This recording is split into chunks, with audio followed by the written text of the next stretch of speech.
Hi ಎಲ್ರಿಗೂ welcome to ASR kitchen. ನಾನಿವತ್ತು Sunday special mutton ಕರಿನ ಮಾಡಿದ್ದೆ. ತುಂಬಾ ರುಚಿಯಾಗಿತ್ತು. ಯಾಕಂದರೆ ಇದರಲ್ಲಿ ನಾನು ಸೊಪ್ಪುಗಳನ್ನ ಉಪಯೋಗಿಸ್ಕೊಂಡು ಮಟನ್ ಕರಿನ ಮಾಡಿದ್ದೆ. ಇಲ್ಲಿ ನಾನು ಪಾಲಕ್ ಸೊಪ್ಪು, ಚೆಕ್ಕೊತ್ತ ಸೊಪ್ಪು ಅಂದರೆ ಇದಕ್ಕೆ ನಮ್ಮ ಕಡೆ ಚುಕ್ಕೆ ಪಲ್ಯ ಅಂತ ಕರೀತಾರೆ, ಮತ್ತು ಮೆಂತ್ಯ ಸೊಪ್ಪನ್ನು ತೊಗೊಂಡಿದ್ದೀನಿ. ನಂತರ ಮಸಾಲೆಗೆ ಹುರಿದಿರುವ ಕೊಬ್ಬರಿ, ಟೊಮೆಟೊ, ಈರುಳ್ಳಿ, ಕೊತ್ತಂಬರಿ, 2 ಬೆಳ್ಳುಳ್ಳಿ ಹೆಸಳು, 2 ಹಸಿಮೆಣಸಿನಕಾಯಿನ ತೊಗೊಂಡಿದ್ದೀನಿ.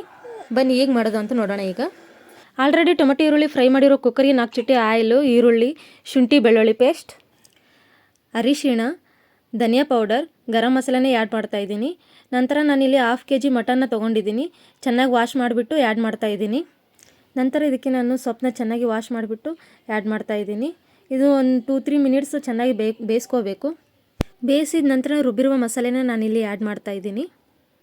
2 ಸ್ಪೂನ್ ರೆಡ್ ಚಿಲ್ಲಿ ಪೌಡರ್ ಮತ್ತು ಮಟನ್ ಮಸಾಲನ ಆ್ಯಡ್ ಮಾಡ್ತಾಯಿದ್ದೀನಿ. ನಂತರ 1 ಗ್ಲಾಸ್ ನೀರು, ರುಚಿಗೆ ತಕ್ಕಷ್ಟು ಉಪ್ಪು ಹಾಕಿ 6-7 ವಿಸಿಲ್ ಕೂಗಿಸಿದರೆ ರುಚಿಕರವಾದ ಮಟನ್ ಗ್ರೇವಿ ರೆಡಿ.